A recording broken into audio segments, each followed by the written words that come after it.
الحمد لله رب العالمين والصلاة والسلام على رسوله النبي الكريم أما بعد فأعوذ بالله من الشيطان الرجيم بسم الله الرحمن الرحيم إن إبراهيم كان أمة قانتا حنيفا لله ولم يكن من المشركين شاكرا لأنعمه اجتباه وهداه إلى صراط مستقيم ثم أوحينا إليك أن اتبع ملة إبراهيم ثم أوحينا إليك أن أتبع ملة إبراهيم وقال تعالى فلما أسلما وتله للجبين وناديناه أن يا إبراهيم قد صدقت الرؤيا إنا كذلك نجزي المحسنين صدق الله العلي العظيم. محترم اور معزز بزرگوں، عزیز نوجوان ساتھیوں، پیارے بچوں، السلام علیکم ورحمۃ اللہ وبرکاتہ. ابھی میں نے جو دو آیتیں تلاوت کی ہیں قرآن کی، وہ معروف آیتیں ہیں جس میں اللہ تعالیٰ نے حضرت ابراہیم علیہ السلام کا تذکرہ فرمایا. ابراہیم علیہ السلام کے بارے میں اللہ تعالیٰ فرماتے ہیں کہ وہ اپنی ذات میں ایک پوری امت تھا، ایک پوری آبادی تھی، ایک انسانیت، مکمل انسانیت کا ایک عملی نمونہ، ایک سمپل ایک پرسنالٹی ابراہیم علیہ السلام کی زندگی میں. اور ان کی خوبی یہ تھی کہ وہ خانت تھے، اللہ کے سامنے اپنے آپ کو سرنڈر کر دیا تھا، سر اطاعت انہوں نے جھکا دیا تھا. پھر ان کی اور ایک خاص خوبی یہ تھی کہ وہ حنیف تھے، یکسو بن کر تھے، اللہ تعالیٰ کے لیے یکسو بن کر وہ زندگی بسر کرتے. ولم یکن من المشرکین، کسی حیثیت سے بھی وہ اللہ کے ساتھ کسی کو شریک نہیں کرتے. شاکرا لانعمہ، جو کچھ بھی نعمتیں اللہ تعالیٰ نے انہیں عطا فرمائی ان نعمتوں پر وہ شکر گزار رہتے تھے. اجتباہ وہداہ الی صراط مستقیم، ہم نے انہیں چن لیا تھا اور سیدھے راستے کی طرف ہم نے ہدایت دی. پھر ہم نے ثم اوحینا الیک، ہم نے تمہاری طرف وحی کی ہے کہ تم اتباع کرو ابراہیم علیہ السلام کی. اور ایک آیت میں اللہ نے فرمایا فلما اسلم وتلہ للجبین، جب ابراہیم علیہ السلام نے اسماعیل علیہ السلام کو سر کے بل لٹا دیا، پیشانی کے بل گرا دیا اور چاقو سر گردن پر وہ چلانے ہی والے تھے، اللہ تعالیٰ کو یہ ادا اتنی پسند آئی کہ اللہ نے فرمایا ونادیناہ ان یا ابراہیم، اے ابراہیم، ہم نے آواز دی، ہم نے آواز لگائی. اللہ نے خود ابراہیم علیہ السلام کے بارے میں فرماتا ہے اے ابراہیم رک جاؤ، قد صدقت الرؤیا، تم یقیناً تم نے خواب کو پورا کیا ہے. انا کذالک نجزی المحسنین، اسی طرح ہم جزا دیتے ہیں احسان کرنے والوں. یہ دو آیتیں بہت ہی پیاری آیتیں ہیں، بہت اہم آیتیں ہیں. آج کے خطبہ جمعہ میں انشاءاللہ ان کی کچھ تفصیلات آپ کے سامنے رکھنے کی انشاءاللہ کوشش کروں. اب اس لیے کہ میں سیدنا ابراہیم علیہ السلام کے بارے میں کچھ باتیں رکھوں اور حج کے سلسلے میں اور قربانی کے سلسلے میں کچھ باتیں آپ کے سامنے رکھوں.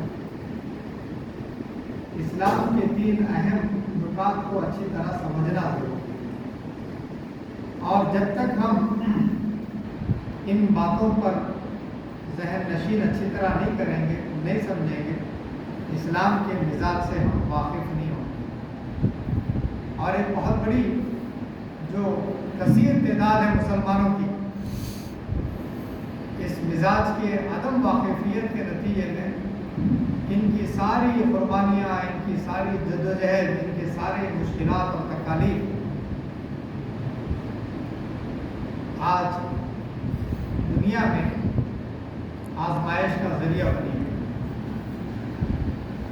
جو چیز سب سے پہلی ہے اسلام میں وہ ہے ایمان، ایمانیات. اور ایمانیات کو مضبوط کرنے کے لیے اللہ تعالیٰ نے عبادتوں کا سلسلہ عطا کیا. نمازیں ہیں، روزے ہیں، حج ہے، زکوٰۃ ہے، اسی طرح صدقات ہیں، پھر اقامت دین ہے. اللہ تعالیٰ کے لیے، اللہ کے دین کو قائم کرنے کے لیے انتہا درجے کوششیں کرنا، عبادات کا ایک سلسلہ. اور جب تک ہم اور آپ عبادتوں کے بارے میں نہیں سمجھیں گے کہ کس لیے یہ عبادتیں رکھی گئی ہیں، اس کی وجہ کیا ہے، اس وقت تک ہماری عبادتوں میں جان پیدا نہیں ہوتی. تیسری چیز ہے معاملات. ایمان اور عبادات کے نتیجے میں جو پرسنالٹی، جو انسان بنتا ہے، جو تیار ہوتا ہے، اللہ تعالیٰ جس طرح تیار کرنا چاہتا ہے، اس کا عملی پرتو انسان کو آپ اور ہم دیکھ سکتے ہیں، بازاروں میں، زندگی کے ہر شعبے کے اندر دیکھ سکتے ہیں. لیکن جہاں تک موجودہ حالات ہیں، ان حالات میں اگر ہم غور کریں گے تو ہمیں محسوس ہوتا ہے کہ مسلمان اللہ تعالیٰ سے اچھی طرح وابستہ ہے، اپنے آپ کو اللہ اور اس کے رسول کے لیے، اللہ کے دین کو قائم کرنے کے لیے، اس کو پھیلانے کے لیے، اس زمین پر اسلام کو جاری کرنے کے لیے مسلمان تڑپتا بھی ہے، دعائیں بھی کرتا رہتا ہے، اور جہاں موقع ملے وہ جدوجہد بھی کرتا رہتا ہے. اور یہ وہ چیز ہے جس کو ہم اہمیت دینا ضروری ہے. ساری دنیا کے اندر سب سے زیادہ اسلام سے وابستگی اگر کہیں نظر آتی ہے تو ہندوستان کے مسلمانوں کے، اور جس چیز کو آج ہم سمجھنا ضروری ہے وہ ہے عبادات. آدمی کو اللہ تعالیٰ حج کا حکم دیتا ہے جب وہ صاحب استطاعت ہو، جب اس کے پاس وافر مقدار میں اللہ تعالیٰ کے نصاب کے مطابق دولت ہے، سفر کی استطاعت رکھتا ہے، صحت مند ہے، بیمار نہیں ہے، مجنون نہیں ہے. اللہ تعالیٰ نے سفر حج کا حکم دیا ہے. اور آپ اور ہم دیکھ رہے ہیں کہ اس وقت حج بیت اللہ کے لیے قافلے مسلسل نکلتے چلے جا رہے ہیں. حاجی حضرات مسلسل حج کے لیے اللہ تعالیٰ کے پکار پر لبیک کہتے ہوئے حرم کعبہ کی طرف، مدینہ منورہ کی طرف، مینا اور عرفات کے لیے عزم کر رہے ہیں. اور باقی مسلمان اللہ کے حکم کے مطابق ابراہیمی جو سنت ہے قربانی، اور اس قربانی کے لیے عزم اور ارادہ کیے ہوئے. آج جو چیز ہمیں اللہ تعالیٰ فرماتا ہے قربانی، تو قرآن میں اللہ نے ایک آیت میں باقاعدہ فرمایا ہماری تربیت کرتے ہوئے، وہ یہ ہے کہ ان صلاتی و نسکی و محیایا و مماتی للہ رب العالمین. بے شک اعلان کر دو اے مسلمانوں کہ تم یہ اعلان کر دو کہ میری نماز، میری قربانی، میری زندگی اور موت سب کے سب اللہ رب العالمین کے لیے. جب تک ہم عبادات کے اس پہلو کو اچھی طرح نہیں سمجھیں گے، اس وقت ہماری عبادتوں میں جان پیدا نہیں ہوتی. دیکھیے اللہ تعالیٰ چاہتا ہے کہ ہم حج کریں. سفر حج کیا ہے؟ سفر حج اس بات کی علامت ہے کہ ابراہیم علیہ السلام نے، بی بی ہاجرہ نے، اسماعیل علیہ السلام نے جو تاریخ وہاں مکے میں رقم کی، اس تاریخ کو پھر ذہن نشین کیا جائے، یاد کو تازہ کیا جائے، اس واقعے کو اچھی طرح سمجھا جائے. ابراہیم علیہ السلام کے بارے میں اللہ تعالیٰ نے فرمایا، اللہ تعالیٰ نے ابراہیم علیہ السلام کو تعارف کرتے ہوئے فرمایا کہ ابراہیم اپنی ذات کے اندر ایک امت تھا، ایک پوری نیشن تھا، اس کے اندر جو پوری نیشن کے اندر جو کوالٹیز ہوتی ہیں، پوری امت کے اندر جو کوالٹیز ہوتے ہیں، وہ ایک ابراہیم علیہ السلام کے اندر پوری خصوصیات پائی جاتی ہیں۔ اس لیے کہ حضرت ابراہیم علیہ السلام زندگی بھر لوگوں کو اللہ کی طرف دعوت دیتے رہے۔ ان کی زندگی کا سفر شروع ہوتا ہے 13-14 سال سے، کائنات پر غور و فکر، اس کائنات کا پیدا کرنے والا کون ہے، اس کائنات کو چلا رہا کون ہے، کس کے قانون پر یہ کائنات چل رہی ہے، کس کی حکمرانی زمین پر قائم ہے، یہ دنیا میں جتنے حکمران ہیں کیا یہ حقیقت میں حکمرانی جو کر رہے ہیں اس کا یہ حق ادا کر رہے ہیں کہ نہیں کر رہے ہیں، اور حقیقت میں کس کی حکومت زمین پر قائم ہونا چاہیے۔ ایک نوجوان بچہ اس پر غور و فکر کر رہا تھا، اور اس مراحل کو اللہ تعالیٰ نے قرآن میں بیان کیا۔ اور پھر جب نوجوانی کے اندر داخل ہوئے، پھر وہاں ان کا تذکرہ مسلسل اپنے والد سے گفتگو، اپنے احباب سے، اپنے رشتہ داروں سے گفتگو، قرآن تذکرہ کرتا ہے۔ پھر اور آگے بڑھتے ہیں تو پھر ہمیں قرآن کہتا ہے کہ وہ یکسو بن گئے، کہ ساری انسانیت اس وقت جتنی تھی وہ ساری کی ساری انسانیت اللہ کو چھوڑ کر دوسروں کی عبادتوں میں لگی ہے، جن کی کوئی حیثیت نہیں ہے۔ اور اس کے بارے میں تعارف کراتے ہوئے ابراہیم علیہ السلام کے جو جملے اپنے والد صاحب کو سمجھاتے ہوئے انہوں نے کہا کہ جن کی تم پوجا و پرستش کرتے ہو، اگر اس وہاں رکھی ہوئی کچھ مٹھائی پر سے اگر مکھی اچھل لے جائے تو یہ اس مکھی کے منہ میں سے کوئی چیز واپس نہیں لا سکتے۔ کتنے کمزور ہے یہ جن کی تم عبادت کرتے ہو۔ ایک رودان ہے جو شروع ہو رہی ہے اللہ تعالیٰ کے بارے میں تحقیق و جستجو کے نتیجے، اور پھر نوجوانی کے اندر آ گئے، مسلسل لوگوں کو اللہ کی طرف دعوت دینے لگے، اسلام کے پیغام کو ساری دنیا میں پھیلانے کی جدوجہد کرنے لگے۔ کوئی آپ کا ساتھ نہیں دیا، اور حالت یہ ہو گئی کہ جب عمر کے 75 سال 80 سال کے قریب پہنچ گئے تو کوئی آپ کا ساتھ دینے والا نہیں تھا سوائے ایک بھتیجے کے اور خلیل التعداد چند ایک لوگ۔ اور اس کے بعد پھر اللہ نے حضرت اسماعیل علیہ السلام کو عطا فرمایا۔ پھر آپ دیکھیں گے کہ 90 کے دہے کے اندر ابراہیم علیہ السلام، اسماعیل اور بیوی ہاجرہ مکے کا سفر کرتے ہیں۔ ایک تاریخ ہے، قربانیوں کی تاریخ ہے، اللہ سے وابستگی کی تاریخ ہے، اور یہ بتایا جا رہا ہے کہ آپ نے ان پورے سفروں کے اندر صرف اللہ کی محبت کو اس زمین پر جاری و ساری کرنے، اللہ تعالیٰ کی عبادت کو اس زمین پر جاری و ساری کرنے کے لیے، اللہ سے وابستگی کو مضبوط کرنے کے لیے آپ نے قربانیاں دی۔ حج میں یہ سفر میں بلا کر وہاں دکھایا جا رہا ہے عملاً کہ تم جس مقامات پر سفر کر رہے ہو وہ کتنی تاریخ شاست شخصیت تھی کہ جنہوں نے قربانیاں دی، اور ان کے نقوش کو تم دیکھو تاکہ تمہارے اندر ایمانی حرارت پیدا ہو جائے، ایمانی جذبہ پیدا ہو جائے، تعلق باللہ پیدا ہو جائے، محبت اللہ سے کیسے کرنا چاہیے معلوم ہو جائے گا، اللہ کے لیے قربانیاں انہوں نے کیسے دی ہیں، کیسے تمہیں اور مجھے اور ہم سب کو مل کر قربانیاں دینا چاہیے تاکہ اس زمین پہ اللہ تعالیٰ کا کلمہ پھر سے جاری و ساری ہو جائے۔ یہ پیغام ہے جو حج کے اندر دیا جاتا ہے، لیکن ہمارے پاس جتنے لوگ ہیں حج کے لیے جاتے ہیں تو صرف پہلے ان کی نظر میں یہی بات ہوتی ہے کہ کعبے کو دیکھتے پہلے مجھے دعا کرنا چاہیے، قبول ہو جائے گی دعا۔ ثواب کی نیت سے، اجر کی نیت سے آدمی سفر کر رہا ہے، لیکن مقصد ناآشنا ہونے کے نتیجے میں وہ روح ایمانی پیدا نہیں ہو رہی ہے جس کو پیدا کرنے کے لیے اللہ تعالیٰ نے حج رکھا۔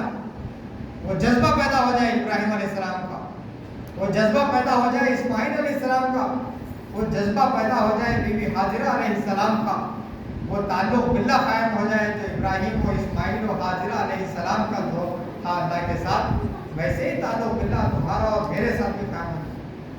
پھر قربان حضرت ابراہیم علیہ السلام نے اسماعیل علیہ السلام کو جب نوجوانی کی عمر میں پہنچے تو اللہ نے حکم دیا کہ اسماعیل کو قربان کرو۔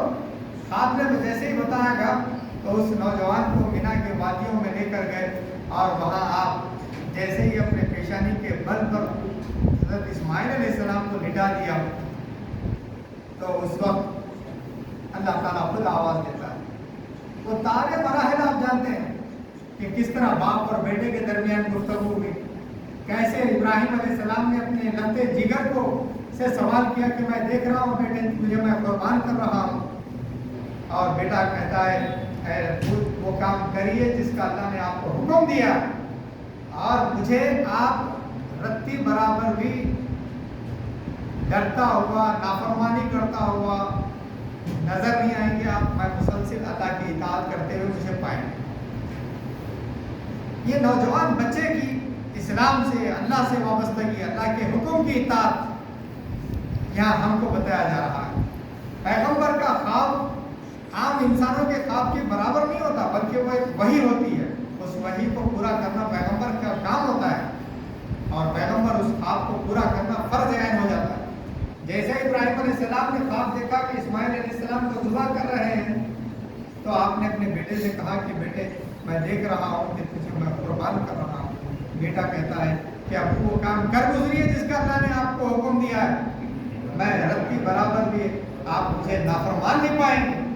اور اپنے بیٹے کو بنا کے وادیوں کے اندر، سنسان وادیوں کے اندر، آپ جب پہاڑوں پر، کالے پہاڑوں پر جب آپ لے کر گئے تو آپ بیٹے کو جب ذبح کرنے لگے تو بیٹے نے کہا ابو آپ میرے چہرے کو دیکھیں گے تو آپ کو پھر آپ ارادے بدل جائیں گے، آپ مجھے عہدے کو نکال۔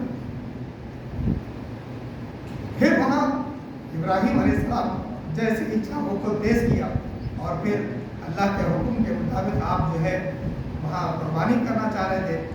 ابراہیم علیہ السلام کے بارے میں اللہ نے خود آواز دی۔ اللہ تعالیٰ فرماتا ہے وَنَادَيْنَاهُ أَن يَا إِبْرَاهِيمُ، ہم نے آواز دی ان یا ابراہیم، اے ابراہیم قد صدقت الرؤیا، تو نے یقیناً خواب کو سچا کر دکھایا۔ اِنَّا كَذَلِكَ نَجْزِي الْمُحْسِنِينَ، اسی طرح ہم جزا دیتے ہیں کہ احسان کرنے والے بندوں کو ہم ایسے ہی جزا دیتے ہیں۔ وہ قربانی کا دن تھا آج سے 4000 سال پہلے کا، اور آج ساری امت محمدیہ صلی اللہ علیہ وسلم اس قربانی کی یاد میں جانوروں کے گھروں کو، قربانی کے جانوروں کے چھری چاقو چلاتے ہیں، یہ جذبہ پیدا کرنے کے لیے میری ہر پسندیدہ چیز اللہ کے لیے قربان کرنے کے لیے میں آمادہ اور تیار ہوں۔ ایک جانور کی قربانی نہیں ہے یہ، بلکہ اپنے جذبات کی ہے، اپنے احساسات کی، اپنی محبت کی، اپنے وابستگی کی، اپنے تعلق کی قربانی ہے۔ ہم کس سے وابستہ ہیں، ہمارا دل کس کے لیے تڑپتا ہے، ہماری نگاہیں کس کے لیے للچاتی ہیں، اس کو مجھے اور آپ کے جائزہ لینے کی ضرورت ہے۔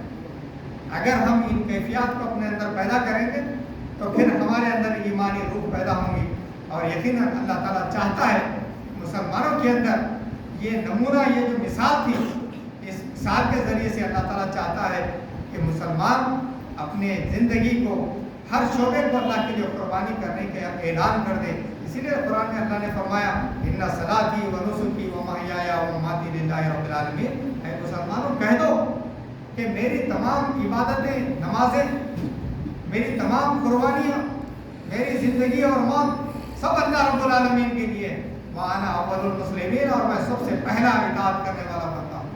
یہ اعلان کرنے کا حکم اللہ تعالیٰ کی قربانیوں کے ذریعے سے دیتا ہے۔ قربانی کرنے کا حکم صرف اس لیے نہیں ہے کہ جانور کو قربان کر دیا جائے، بلکہ ہماری پوری زندگی اور موت ساری کی ساری اللہ کے لیے بن جائے۔ یہ کیفیت اللہ چاہتا ہے مجھ میں اور آپ میں پیدا کرے۔ اس قربانی کے عمل کے ذریعے سے ہمیں تربیت دینا چاہتا ہے کہ میں اور آپ اللہ کے لیے ہمیشہ تیار رہیں۔ دنیا کے اندر ظلم کی تعریف بہت کم ہوتی ہے، یاد رکھیے۔ انسانیت کبھی بھی ظلم کو پسند نہیں کرتی، اور انسانیت ہمیشہ امن اور آسری کو پسند کرتی ہے۔ انسانیت ہمیشہ سکون دل کی تلاش میں رہتی ہے، انسانیت ہمیشہ سکون قلب اور دماغ کی تلاش میں رہتی ہے، اور یہ سکون قلب و دماغ اگر کسی کے اندر مل سکتا ہے تو اسلام کے اندر مل سکتا ہے۔ تو میں بتا رہا تھا کہ اسلام کی جو بنیاد ہے ایمانیات کو مضبوط کرنے کے لیے اللہ تعالیٰ نے عبادتوں کو ڈیزائن کیا ہے، بنایا ہے۔ عبادتوں کی روح کو سمجھیں گے تو ایمان میں مضبوطی آئیں گی، اور جب ہمارے ایمان کے اندر مضبوطی آئیں گی تو معاملات کے اندر، رہن سہن کے اندر، چال و چلن کے اندر لین دین کے اندر باقاعدہ نکھار پیدا ہو جائے گا اور ہم اس زمین پر اللہ کے پسندیدہ بندے بن جائیں گے. جہاں ہم چلیں گے اللہ کی رحمت ہم پر سایہ فکر ہو جائیں گے. جہاں ہم اٹھیں گے, جہاں بیٹھیں گے, جہاں بات کریں گے, اللہ کی رحمتیں اور برکتیں ہمارے ساتھ جاری و ساری ہو جائیں گی. اللہ چاہتا ہے ہم اہل ایمان کے ذریعے سے اس زمین پر رحمتوں کو, برکتوں کو نازل کریں. کیا ہم اس بات کے لیے تیار ہیں؟ کیا ہم اس بات کے لیے آمادہ ہیں؟ کیا ہم اس بات کے لیے اپنے آپ کو تیار کرتے ہیں کہ ہم اپنے اندر تبدیلی لائیں؟ یہ عبادتیں ہمیں تربیت کر رہی ہیں کہ ہمارا ایمان مضبوط ہو جائے. ابراہیم علیہ السلام کی سیرت تو مسلسل قرآن کے اندر بیان کیا گیا اور فرمایا کہ تمہارے لیے ابراہیم کے اندر بہترین نمونہ ہے. پورے پیغمبر جتنے آئے 1,24,000 جتنے پیغمبر کیا احادیث میں جن کا تذکرہ ملتا ہے, ان سب کے اندر دو ہی پیغمبروں کے بارے میں اللہ نے کہا کہ ان دونوں کے درمیان نمونہ ہے, ایک سیدنا ابراہیم علیہ السلام کے بارے میں اور سیدنا محمد مصطفیٰ صلی اللہ علیہ وسلم کے بارے میں. یہ بہترین نمونے کی شخصیات ہیں اور ساری قربانیاں اسی پر منحصر ہیں. نبی صلی اللہ علیہ وسلم کی پوری زندگی کو آپ دیکھ لیں. نوجوان پیارے پیارے بچوں کا جب انتقال ہوا, ابراہیم کا علیہ السلام کا اور قاسم کا, عبداللہ کا, تو نبی اکرم صلی اللہ علیہ وسلم کی زبان سے جو الفاظ نکلے, یہ امانت اللہ تیری ہے, تو ہی نے اس کو لے لیا. لیکن مکے کے سرداران قریش کہنے لگے کہ آج سے ان کی نسل ختم ہو گئی, نعوذ باللہ من ذالک. لیکن جتنے لوگ نبی صلی اللہ علیہ وسلم کے بارے میں کہہ رہے تھے کہ ان کی نسل بیٹے ہیں تو نسل ہے, بیٹے ختم ہو گئے تو نسل نہیں ہے, لیکن دنیا بھر کے اندر سب سے زیادہ اگر کسی کا نام لیا جاتا ہے اللہ کے بعد تو سیدنا محمد مصطفیٰ صلی اللہ علیہ وسلم کا نام لیا جاتا ہے. یہ قربانیاں ہیں ان کی. اپنے نام کے لیے, اپنی ذات کے لیے انہوں نے زندگیاں نہیں لگائی, بلکہ ہم سب کو یہ بتانے کے لیے انہوں نے قربانیاں دی, ہم سب کو یہ بتانے کے لیے, سمجھانے کے لیے اپنی زندگیاں لگائی کہ تمہیں جب تک زندگی بسر کرنا ہے زمین پر تو اللہ سے تعلق کو مضبوط کرو, اللہ کے لیے اپنی زندگی بسر کرو. تمہاری زندگی, تمہاری موت, تمہاری عبادتیں, تمہاری قربانیاں ساری کی ساری اللہ کے لیے بن جائے. یہ پیغام تھا پیغمبروں کا جو قرآن ہمیں بتاتا ہے. قرآن ان پیغامات کے ذریعے سے ہمارے ایمان میں حلاوت پیدا کرنا چاہتا ہے, ہمارے ایمان کے اندر لذت پیدا کرنا چاہتا ہے اور ہماری زندگیوں کو ایک نمونے کی زندگیاں بنانا چاہتا ہے. کیا ہم اس بات کے لیے تیار ہیں کہ ہم ایک نمونے کی شخصیت بنیں؟ یاد رکھیے, قیامت کے دن جب ہم اٹھیں گے اللہ کے سامنے, اکیلے اٹھائے جائیں گے اور اللہ کے سامنے جب ہم حاضر ہوں گے, اس وقت اللہ تعالیٰ یہ نہیں پوچھے گا کہ تم کو میں نے کتنی دولت دی تھی, بلکہ یہ پوچھے گا کہ میں نے تمہیں جو ٹیلنٹس عطا کیا, صلاحیتیں عطا کیا تھا, ان کو بہترین کیسے اپنے آپ کو بنایا, تم نے اپنے ایمان کو کیسے مضبوط کیا, ان ٹیلنٹس کو استعمال کرتے ہوئے, ان صلاحیتوں کو استعمال کرتے ہوئے اللہ کے پیغام کو اس زمین پر پھیلانے کے لیے تم نے کیا کیا کارنامے انجام دیے. نوجوانوں, بزرگوں, دنیا میں 60% نوجوان, بلو 20% اگر کوئی ہے تو مسلمانوں کے پاس. یہ جو 40% غیر مسلم بچے ہیں نا, نوجوان بچے بچیاں, ان میں 30% آج بے خودہ بیماریوں کے اندر, آلودگیوں کے اندر, مختلف قسم کے شراب اور جو ہے ایڈکٹس بن چکے ہیں. آپ اندازہ نہیں کر سکتے. کبھی آپ سفر کیجئے, اضلاع کا سفر کیجئے, شہروں کے کارپوریٹ علاقوں میں جائیے, ادھر سے جہاں پر عیاشیوں کے اڈے سے جہاں سے آپ گزریے, یہاں جتنے بھی شرابوں کے اڈے وہاں سے گزریے, اسٹیٹسٹیکل ڈاٹا نکالیے, آپ کو معلوم ہوگا کہ 30% نوجوان بہت تیزی کے ساتھ ختم ہونے والے ہیں. انسانیت آپ سے باقی رہنے والی ہے. مجھ پر اور میرے اور آپ سب کے کاندھوں پر بہت بڑی ذمہ داری ہے کہ ہم بہترین نمونے کے مسلمان بن جائیں. اللہ سے تعلق ٹوٹنے کے نتیجے میں یہ پیارے نوجوان تباہ ہو رہے ہیں, چاہے وہ مسلمان ہوں چاہے وہ غیر مسلم ہوں, سب آدم علیہ السلام کی اولاد ہے. اللہ نے فرمایا, نبی اکرم صلی اللہ علیہ وسلم نے فرمایا, اللہ سنو, اور سے سنو, ان الہکم واحد, تمہارا اللہ ایک ہے, وان اباکم واحد, تمہارا باپ ایک ہے. یاد رکھو, سارے انسانوں سے مخاطب کرتے ہیں. یہ درد مجھ میں اور آپ میں ہونا ضروری ہے. انسانیت کو جہنم کی آگ سے بچانے کے لیے مجھے اور آپ کو تیار کرنا ضروری ہے، کیونکہ فیوچر آئندہ 10 سال کے بعد یہ نوجوانوں کے ہاتھ میں دنیا اللہ دینے والا ہے. اگر آپ قابل نہیں بنیں گے، یہ جو نوجوان ہیں بگڑے ہوئے، پھر یہ ایمان لائیں گے اور پھر یہ لوگ پر دنیا میں حکومت قائم کریں گے. تو ایسا نہ ہو کہ اللہ ہم کو ہٹا دے اور پھر ان لوگوں کے ذریعے سے کام لے. یہ اسلام کا پیغام ہے. ایمان کو مضبوط کرنے کے لیے اللہ نے عبادتوں کو ڈیزائن کیا، بنایا ہے. عبادتیں اور ایمانیات اگر مضبوط ہو جائیں گے تو ہماری باقی زندگی بہتر ہو جائیں گی. میرا یہ کہنا ہے کہ اللہ تعالیٰ ہم سب کو، ہماری دعا ہے کہ اللہ تعالیٰ ہم سب کو ان باتوں پر غور و فکر کرنے، عمل کرنے کی توفیق عطا فرمائے. سبحان اللہ بحمدہ، سبحان اللہ العظیم، سبحانک اللہم و بحمدک، اشہد ان لا الہ الا انت، استغفرک.